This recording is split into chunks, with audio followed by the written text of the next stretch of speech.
Good morning, Robert Schoen here from the Austin Steam Train Association. Currently standing on the rear vestibule of a really neat business car named the Boonesborough. This was a car that was owned by Arthur Boone.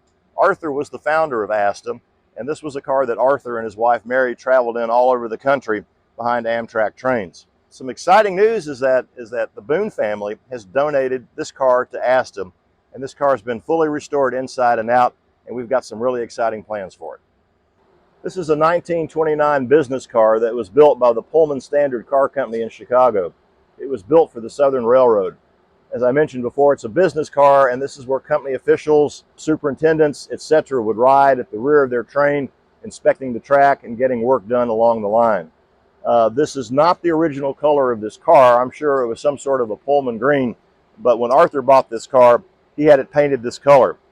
Arthur was an athlete at Baylor University in Waco, and this is Baylor green, and that's why he wanted to change the color of the car. We're doing our initial survey of the car, so let's come on inside and see what there is to see.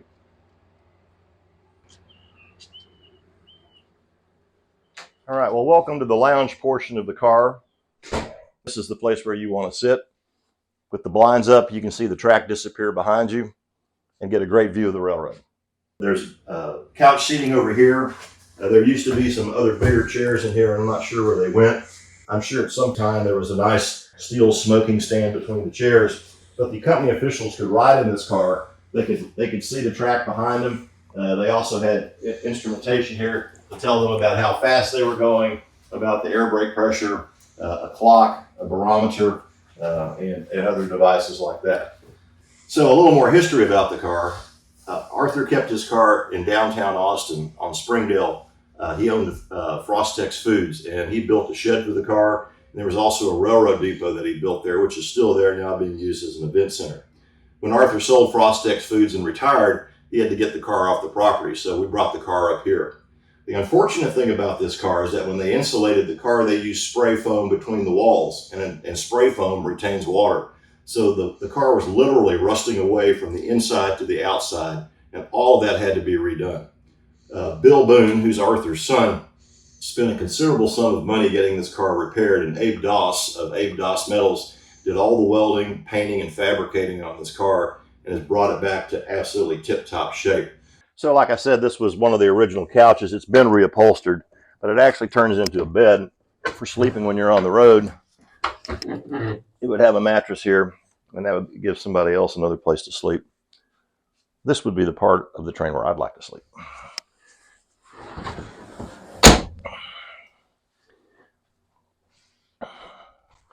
And of course, it had its own step box. All right, so we're going to go down the hallway here.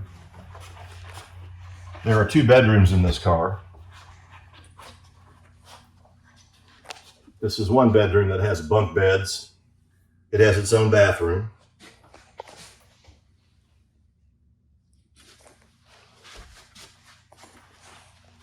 We'll keep going down the hallway here. All the artwork on the wall, that's all Arthur's stuff. We've left all of that intact.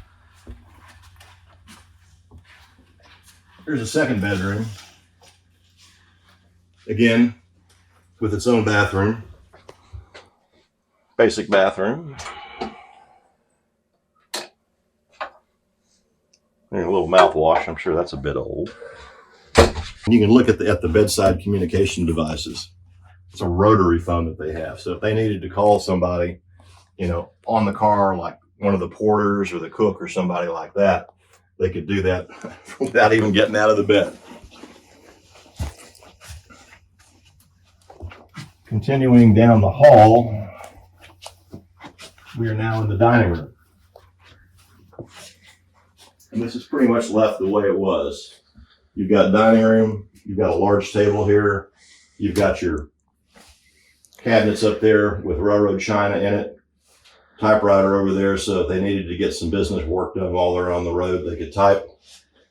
So what we're seeing on these walls are actually beds that pull down, okay? So if you had a bunch of people on the car, you could fold up the dining room table, drop down the beds, okay? So now we've got sleeping. You can sleep on the couch in front. There's two beds in the front bedroom. There's a double in the second bedroom.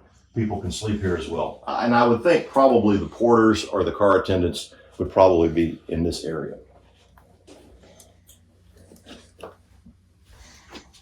Now we get back here into the kitchen food preparation area.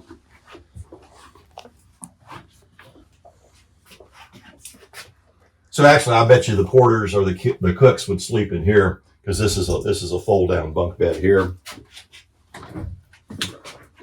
Closets.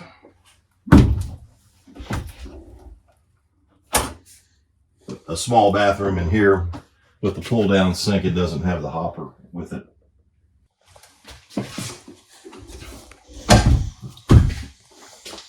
And then again, this is the small kitchen here. This would probably be the serving area. They would cook on this side, serve from this side. We would expect that there would be dishes here. Oh, look, a Pullman berth key. This is what you use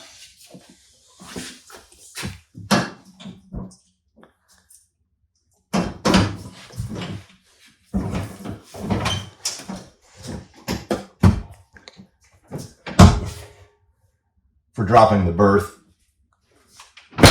if it wants to work. That's a project for later on.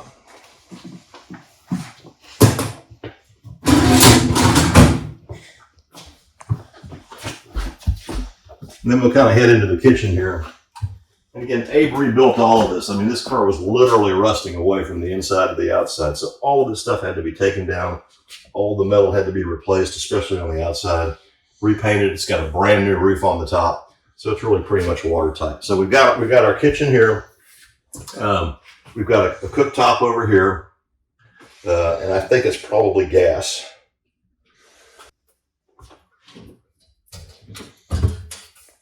Storage in here for whatever.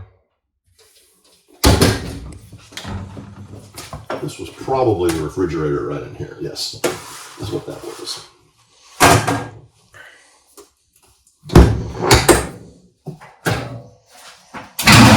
And then again, overhead storage here that you can lock up if you needed to.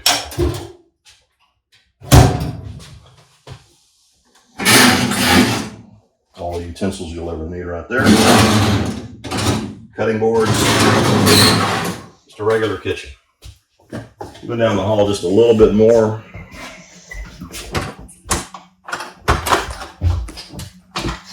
Let's not lock ourselves in. And really, this is the back of the car itself. The rest of the train would be going that way.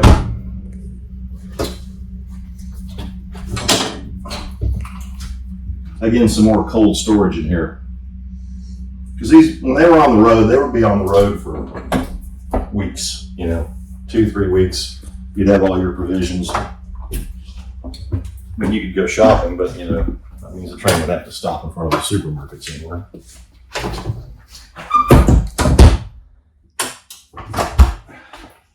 And again, this is what they would travel in. And Arthur and Mary's his wife, they would go all over the country in this car.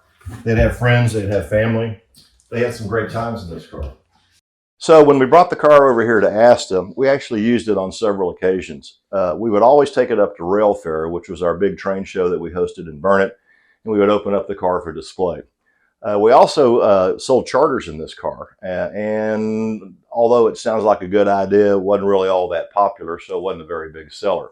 The other thing we used the car for was for volunteer rewards, and our top volunteers got to use the car one time a year on a Hill Country flyer, and we would bring food, beverages, and it was basically the volunteers car given to them to use as a reward for their work on the railroad.